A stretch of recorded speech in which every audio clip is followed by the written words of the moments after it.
everyone. Today is January 13th and it's currently 9 a.m. right now, and I'm supposed to get my CFA level 1 results. They just emailed me saying that I'll get it anytime after 9, so I'm assuming my results are out, so let's check them out.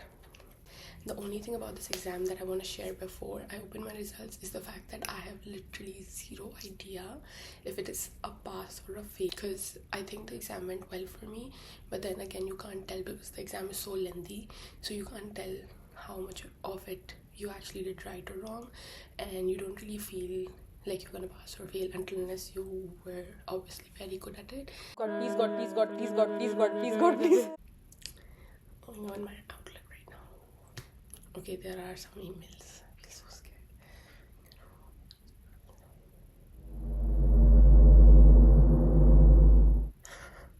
What?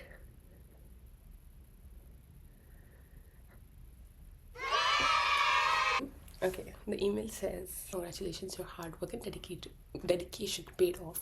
You have passed this. What am I reading? You have passed the November 2025 Level 1 CFA program results. The pass rate for this exam was 43%.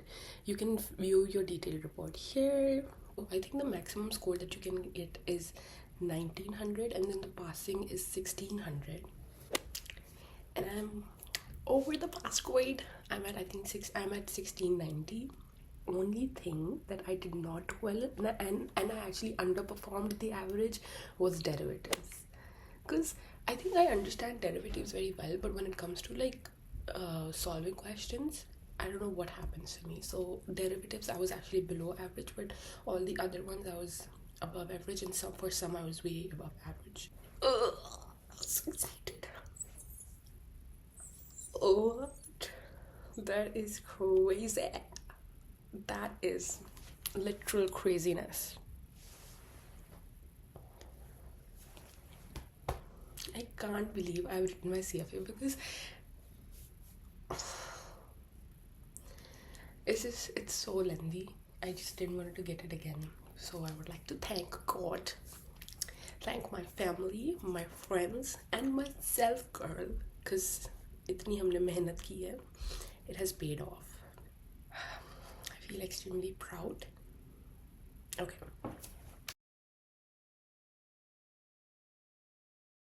I told my parents and my sisters that I passed the exam, and my sisters were so sweet. They sent me this spot, the Kunafa Delight Crepe. Woohoo! And I am ready to eat this beauty while I edit this vlog. For anyone who is planning to write their CFA level 1 exam, I wanted to share some of the things that really made a difference for me when I was writing my exam. I like to call them the 3 C's, the first one being content.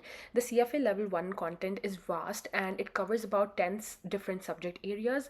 If this is your first time getting exposed to this content, it can feel extremely overwhelming. I know it did for me.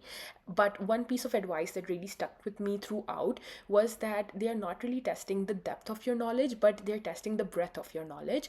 And I truly stand by that. My goal was to get through all the material. If there were topics I didn't fully understand, I did not waste my time trying to perfect every detail.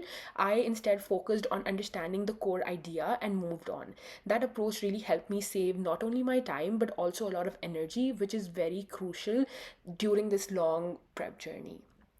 My second C is competence, because knowing the material is one thing, but being actually able to answer the questions is a completely different thing. For me, competence came from constant practice. After completing each topic within the 10 different sections, I made sure to practice questions right away. Then, once I finished an entire section, I did a full round of practice again to reinforce everything. After I had gone through all the content, I left about 1 full month just for practice. And during this time, I focused on only doing mocks and reviewing them thoroughly. That's what helped me identify weak areas, improve my timing, and build confidence going into the exam day. For both the content and practice, I highly recommend using Kaplan. The material provided by the CFA Institute is very detailed and quite long, whereas Kaplan does a great job of sticking to the point while still covering what you actually need to know. Their practice questions were especially very helpful in preparing me for how concepts are to be tested. My last C is consistency. No matter how much content you cover or how much you practice, if you're not doing it consistently, meaning showing up for yourself every day, it becomes very hard to retain information. Studying a lot one day and then not studying at all the next usually leads to burnout and poor retention. You end up overworking one day and underworking the next. What helped me was keeping things simple and steady. I tried to spend at least 2 hours every day studying. Some days were more productive than others, but the key was never breaking that habit. Consistency is what helps everything stick over time. At the end of the day, consistency is key to passing this exam, and honestly, that's it. In terms of the prep time, the CFA Institute generally recommends around 6 months of preparation for level 1. I mean, that's a great benchmark, but I think it's important to tailor that timeline to what your background is. If you come from an accounting, finance, economics, or business background, you're likely already are a little bit familiar with the material. That was definitely the case for me. So I studied for about 4 to 5 months instead. And what mattered more to me was not the exact number of months, but having a realistic timeline that I could stick to consistently. If you guys have any further questions, feel free to comment below and I'll try my best to help you out.